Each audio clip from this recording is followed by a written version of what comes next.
So, ladies and gentlemen, all the way from the Article 3 Project, Mike Davis is in the house. What's up, Mike? Thank you, Jack. Thank you for having me. And hello as well to the posse and all the members of the posse that are here joining us in Milwaukee, Wisconsin. I just caught one of those sparks. That was good. That was good. It's been a great time out here, Jack. I came out to help with the platform committee for President Trump as one of his legal volunteers, and then I've been here for the rules committee. I will tell you this, as someone who's been on the ground here for almost 2 weeks, the Republican Party is united and strong, and Biden Democrats are weak and divided. So we're in a very good place. It's exciting. People are united, and we're going to win on November 5th. Mike, I've got to ask you now, well, I just mentioned with Congresswoman Marjorie Taylor Greene, there's these calls for unity. They say, we want unity, we want to unite, we want to move past these things. How can we move past these things when Steve Bannon is behind bars right now and Peter Navarro filled out his entire service? However, Peter Navarro, ladies and gentlemen, is currently en route to Milwaukee, and he's going to be speaking in that building right behind me, and he's going to be right here on this stage tomorrow morning for the War Room. That said, how are we going to have unity while they continue to weaponize the very systems of justice against us? We will have unity after we have accountability. Yes. And that accountability needs to come. We have a President Biden who is responsible for what happened to President Trump on Saturday night because of what he has done to President Trump. He has dehumanized him. He has attacked him viciously. His entire campaign strategy has been to label President Trump as a dictator who is a grave danger to America and who must be stopped at all costs, right? And so President Biden tried to bankrupt him, tried to throw him in prison for the rest of his life, tried to throw him off the ballot, and now one of these deranged anti-Trump lunatics tried to take off President Trump's head on national TV. And Mike, I want to take a look. You see that doorway there, that red doorway? That's about 148 yards from where we're standing right now, right there.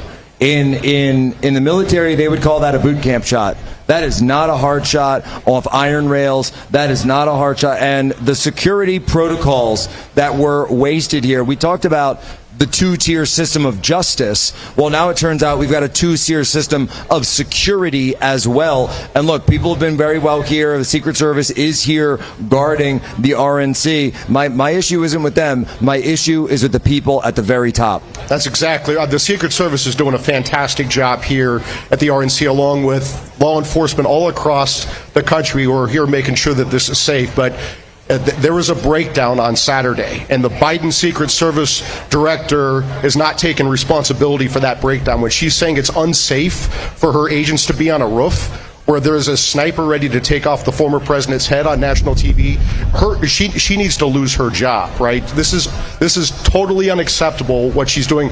My former boss, Chuck Grassley, just opened a Senate investigation today. He's going to get to the bottom of this. Excellent.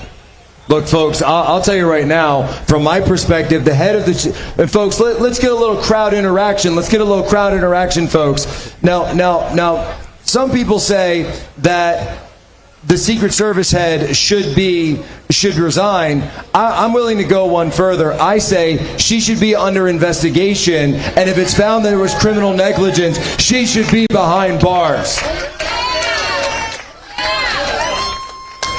Mike Davis, walk us through some of the things that you've seen from the complete breakdown in security, and tie it back to, and I'm just going to say, we know that we're in a situation where this party and the people in charge of the current federal government have been trying to take him out of this race.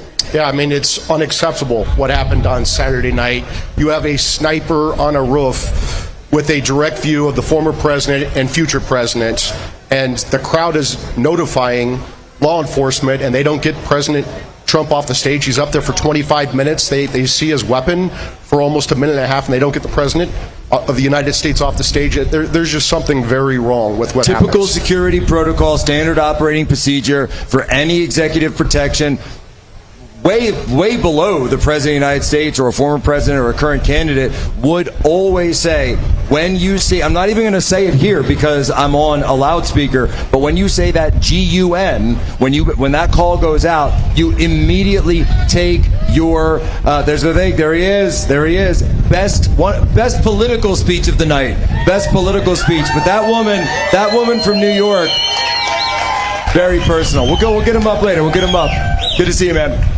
Look, folks, that's what it's like at the RNC here. That's what it's like here at the RNC. And I do want to say that this is an RNC where you've got the political speeches like Vivek, like J.D. Vance will be delivering tonight, but then it's also the speeches from the everyday Americans. The woman whose son was killed in New York City, the woman whose son was killed from fentanyl, who spoke. These were fantastic, incredible, and most importantly, authentic voices. And so, that said, and it's incredible to see the energy, but I will also say there's a ton of energy of people who want answers and people who want to fight. Let me ask you folks, do you want to fight?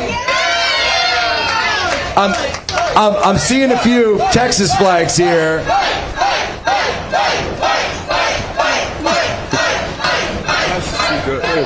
You guys should fight Jack.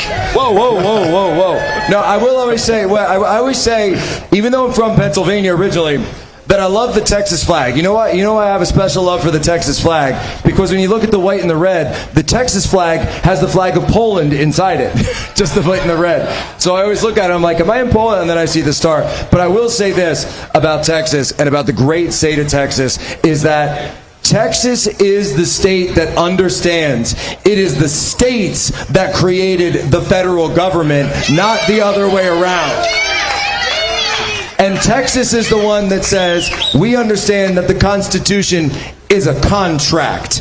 And it's a contract that can always be open to negotiation.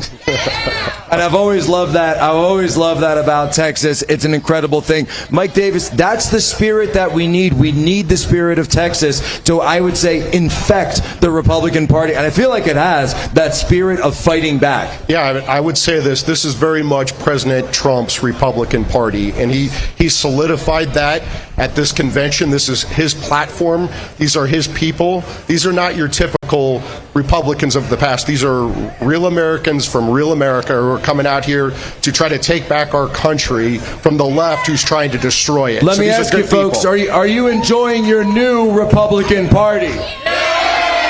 Do you want to go back to the old Republican Party?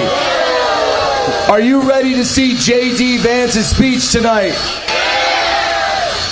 Is the Republican Party ready to take not just conservatives, not just our families, but all American families into a new future?